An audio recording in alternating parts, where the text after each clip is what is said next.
Chelsea must get back to winning ways this weekend, and after watching some of Brighton's recent games, I think I've found a strategy that could help us do that. But with every game plan, it starts with the lineup, so let's take a look at the Chelsea lineup that I would select for this upcoming game.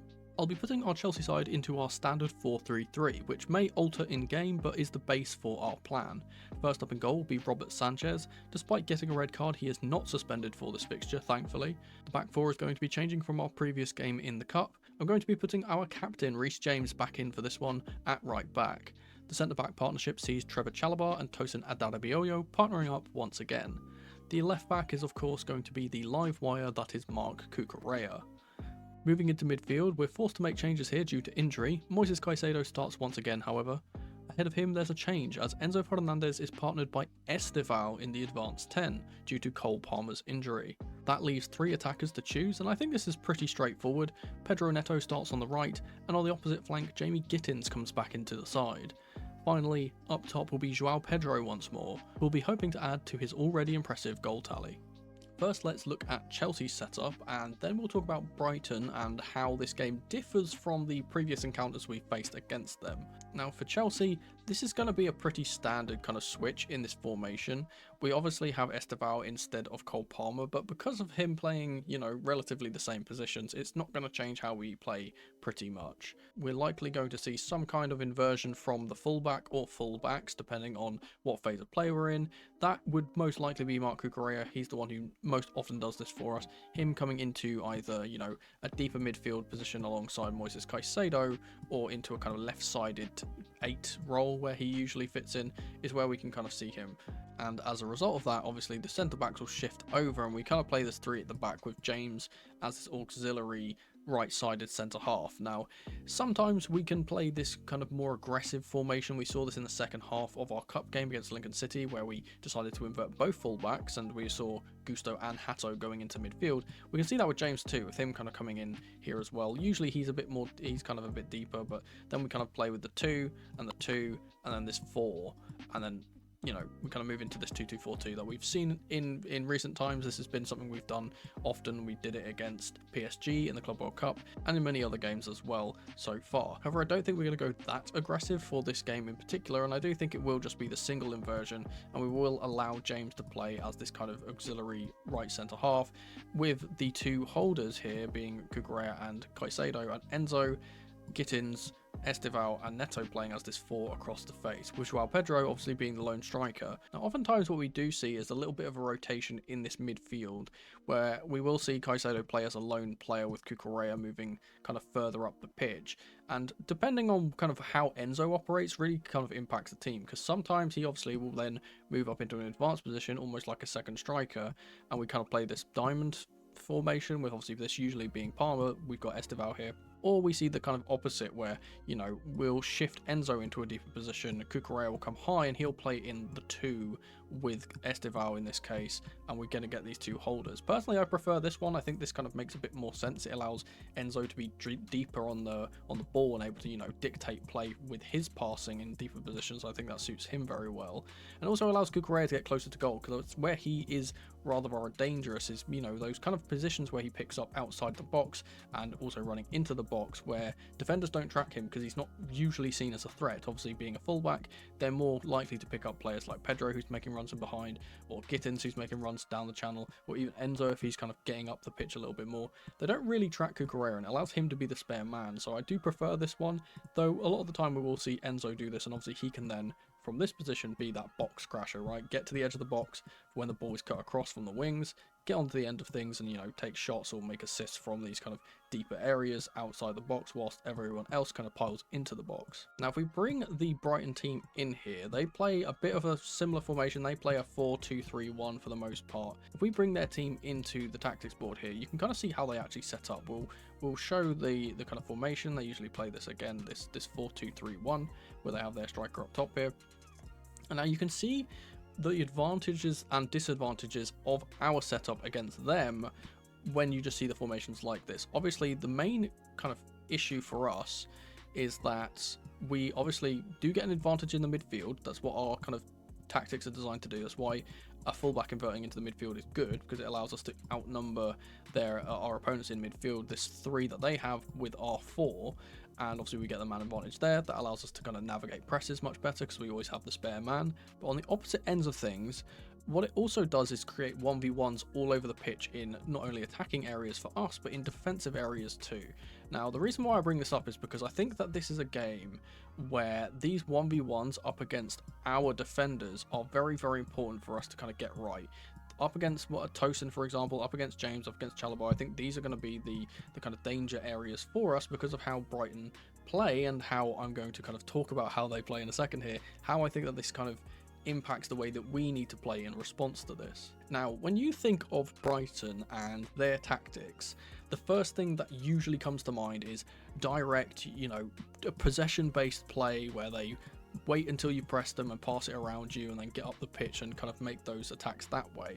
It's something they've been doing for many years now, ever since, Graham Potter was there, ever since De Zerbi was there, now with Fabian Herzler as well. They've always played this same way. It's a good way of punishing overly aggressive defensive teams, and by that I mean teams that try and defend by getting up the pitch, playing high lines, pressing hard and trying to make teams uncomfortable. They are very, very good at kind of combating this. Obviously that kind of spells danger for us because that is a thing that we are very good at. We like to press high, we like to get players that are very, very dynamic like Cucurella, like Moses Caicedo into the tackle, try and win the ball back. We like to press high with our strikers and with Palmer sometimes when he's on the pitch. And Pedro Neto, of course, very pacey, likes to kind of press people. They usually enjoy playing against this style of team, and it's one of the things they've kind of made a name for themselves is being those kind of giant killers in a way. They play very, very well against the top sides and then have a bit more quality than some of the smaller sides too, barring a few hiccups to kind of, that's where they're kind of getting their success. They obviously are a bit of a bogey team for all of these big teams, us included, and it's down to this ability to break down these teams that are so aggressive and can afford to, allow teams to come onto them because they will that on. They want that to happen. They want to kind of play around you. And again, a lot of the big teams do this pressing style. However, this season, there's been a subtle shift of success to a different play style for all of them, and I'm not even sure if they even know that it's happening. Brighton, as I said, are a team that love to usually keep the ball, play possession-based football and create chances from the majority of possession. But if you look at the stats of all of their games in the Premier League so far, the opposite is kind of true. In the majority of their successful games this season, they've had less of the ball and have had to rely on quick counter-attacking play against the run of play, that really direct play down the wings, for example, rather than that direct kind of possession-based play that they usually do. And because of Mitoma not being absent as he has been in recent seasons, and obviously Yakuba Mintet on this right-hand side, who's been a revelation and been very, very good for them, as well as obviously Jorginho Ruter in the centre, who sometimes plays up top, sometimes plays in this 10 role, who's so good at getting the ball, from his defenders or from his midfielders, holding it up, doing that link-up play that we often associate with players like Joao Pedro or Nicholas Jackson when we had him. It kind of lends into this style of counter-attacking football actually suiting them more. Now, if we look at some of the stats here, against Everton, they had 58% possession, but only managed 4 shots on target. Everton only had 3, but again, they had the majority of the ball, and they lost that game 2-0. Against City, for example, they only had 36% possession, and they beat them 2-1. Against Spurs, they only had 36% possession as well, and were leading until a rather unfortunate own goal got Spurs level for a draw in the last 8 or so minutes of the game. The other 2 fixtures were 50-50 possession games and could have gone either way, with Fulham getting the latest of late equalisers and Bournemouth needing a penalty to get the win. Though it's a small sample size, there is evidence to suggest that Brighton opting to play transitionally at pace down the wings is their greatest threat. And in games where they have boss possession, like that Everton game, the majority of their threat actually came from counters at the Hill Dickinson. So how does this affect us, Chelsea? Why does this matter? Well, as we like to play possession-based football, as we often do, and keep the ball, and because we've been quite susceptible to counter-attacking football in recent weeks, think Bayern, think, the opportunities that Brentford got, for example, and again, because of what I spoke about earlier with these 1v1s being created, when they are on the counter-attack, and we've been very isolated in defence, when players and teams do kind of counter-attack against us at pace, we've seen at times our backline, and especially our two centre-backs, be very, very shaky defending these scenarios, and multiple attackers against us getting shots off on goal that they should never be getting. So because of that, given all that I've said about Brighton, I think the game plan should flip on its head completely. I think the Seagulls would struggle to break us down if we sat back instead of played this possession-based style. Now, if we arrange the formations into kind of how we usually set up defensively, we kind of play a 4-4-2 at times and leave Joao Pedro up top on his own, and then maybe sometimes Cole Palmer, in this case it's Esteval, as the kind of lone two to press the centre-backs when they've got possession. But for the most part, we kind of sit back in this 4-4-2, and this is the difference, right? I think Brighton would struggle to kind of, use their biggest asset, which are their wingers, to kind of create space and get in behind if they are placing one of these really, really low blocks, especially against defenders like Reece James and like Cucurella, who I put in here, who are very, very good 1v1 defenders. I theorise that without the extra kind of space in behind that they normally would like to, run into or get passes into, without that being there, I think they could struggle to, actually make any inroads, and would force them to kind of just pass it around the back until they either lose the ball and we could then counter-attack them, or they just, kick it off the pitch, or take speculative shots from outside the area that don't go in. As for us, we've shown in the past, and against good teams, again like against PSG, that we can play this transitional, fast, counter-attacking style. That one-touch, give-and-go football that we've kind of often associated with us also works in these transitional phases. And obviously we've known,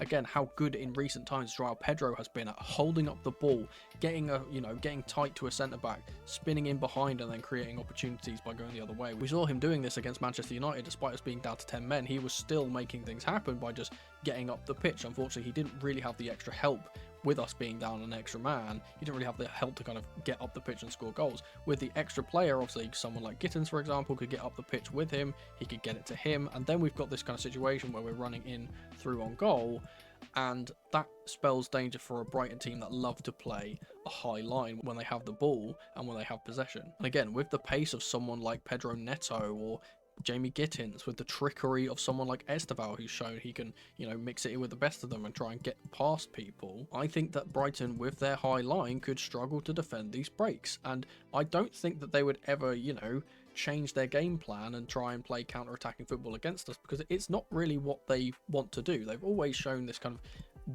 want and desire to play this good possession-based football. It's just worked out in the last few weeks that that's not really been what's actually gotten them the success, and I'm not sure if they even know it themselves. And again, I think this benefits us massively because we have players in the side like Moises Caicedo, for example, who's so good at winning the ball back when it tries to go through the lines, or like Tosin Adarabioyo, that can win his aerial duels against pretty much any striker he ever comes up against, and when the ball does go long in behind, he usually wins these and knocks it down for us to get back in, get the possession back and then go forward again. We could very easily attack against depleted numbers as they commit all these bodies forward trying to get attacks going, and obviously as their wingers are high up the pitch, they can't come back to double up on our wingers, and against the run of play, we could severely punish them by playing in a completely different way to what we usually do. Will we see this type of style implemented by Enzo Maresca? Do you think that this is a good idea? If you do, let me know in the comments down below. I'd love to hear your guys' thoughts on this game in general, and I'll reply to as many comments as I can. If you enjoyed the video, don't forget to leave it a like. It really helps out the channel and me massively. And for more content like this and more tactical breakdowns, don't forget to subscribe as well. That's the best way to get these videos in your sub box and on your homepage. Thank you guys so much for watching as ever, and remember, football could be as simple as black and white. Something right, I'm drowning in the ocean.